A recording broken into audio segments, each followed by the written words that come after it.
Hello friends, welcome to our YouTube channel. In this video I am gonna tell you about how to fix your Bluetooth problem if it is not connecting to your devices, if it is crashing sometimes. So how you can fix it? First friends, you have to open your settings. Then friends, you have to simply go to your applications.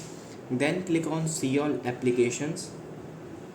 Here it is, lots of apps. In the search bar you have to write here Google Play services. Then you have to just first clear catch this.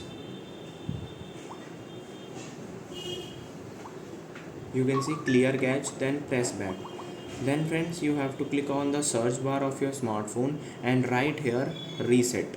Click on reset network setting and you will see here it is reset network setting. When you just click on this will reset your Bluetooth settings.